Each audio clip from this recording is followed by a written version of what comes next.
So ఇవాళ నేను మీకు ఆల్ ఆన్ 4 మీద స్క్రూ రీటైన్డ్ పళ్ళ సెట్ ఎట్లా కడతామో స్టెప్ బై స్టెప్ చూపిస్తాను అండి. ఇది ఇంట్రావరల్ స్కాన్, నోట్లో స్కాన్ తీసుకుంటున్నాం. వాటిని స్కాన్ బాడీలు అంటామండి. ఆ గొట్టాలు లాంటివి కనిపిస్తున్నాయి. మల్టీ యూనిట్ల మీద ఈ స్కాన్ బాడీ పెట్టి నోట్లో స్కాన్ తీసుకుంటామండి. ఇంకా అచ్చులు తీసుకోము.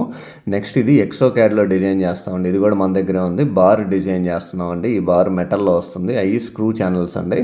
సో మీరు చూస్తే స్క్రూ రిటైన్డ్ బార్ అండి. పర్ఫెక్ట్ ఫిట్ వచ్చింది చూసారా. 4 మల్టీ యూనిట్ల మీద ఎట్లా కూర్చుందో పర్ఫెక్ట్గా, కింద కూడా పర్ఫెక్ట్గా కూర్చుంటుందండి. కొంచెం కూడా గ్యాప్ ఏమి ఉండకుండా, రాకింగ్ ఉండకుండా కూర్చుంటుంది. ఇప్పుడు పైన కింద దవడలు ఒకసారి కొరికిచ్చి చూస్తామండి పర్ఫెక్ట్గా. మళ్ళీ ఒకసారి ట్రయల్ చూసుకున్న తర్వాత ఫైనల్ బార్ ఇదండి, మెటల్ బారు. చూసారు ఎట్లా కూర్చుంటుందో. ఇది 3D ప్రింటెడ్ అచ్చు అండి. మనం అచ్చులు తీసుకోం కాబట్టి 3D ప్రింటెడ్ అచ్చు. అది స్క్రూ ఛానల్ స్క్రూ బిగిచ్చేసి ఇంకా బార్ రాదండి.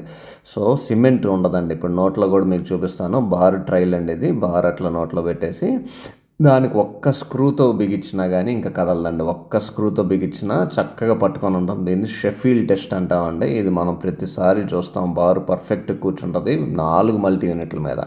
ఇప్పుడు చూస్తే మీరు ఇదే బారు పై దవడకు కూడా పెట్టామండి. ట్రయల్ చూసుకున్నాం. పర్ఫెక్ట్గా ఉంది. పైన కింద బార్ ట్రయల్ అయిపోయినామంటే హైబ్రిడ్ డెంచర్ చేపించేస్తామండి. హైబ్రిడ్ డెంచర్ అంటే చాలా చాలా లైట్ వెయిట్ ఉంటుంది కానీ బలంగా ఉంటుందండి. సో హైబ్రిడ్ బెస్ట్ అండి. ఇది స్క్రూ రిటైన్డ్ స్క్రూస్తో పెట్టేస్తాం. హైబ్రిడ్ సిమెంట్ ఉండదు. ఇది టార్క్ రెంచ్ అండి. ఆ స్క్రూస్ కూడా ఓడకుండా గట్టిగా టార్క్తో బిగిస్తాం అనమాట. ఆ తర్వాత ఆ స్క్రూ ఛానల్ని అట్లా సిమెంట్తో క్లోజ్ చేసేస్తామండి. స్క్రూ ఛానల్స్ కూడా కనిపించవు. తర్వాత పర్ఫెక్ట్గా హైబ్రిడ్ డెంచర్ గ్యాప్లో ఉండవండి. నీట్గా కొరికితే అమరిక కూడా చూడండి ఎంత నీట్గా ఉంటుందో. పైన కింద హైబ్రిడ్ డెంచర్ అండి. ఆల్ ఆన్ 4 మీద కొరికితే అమరిక కూడా సూపర్గా వస్తుందండి. చూసినందుకు ధన్యవాదాలు.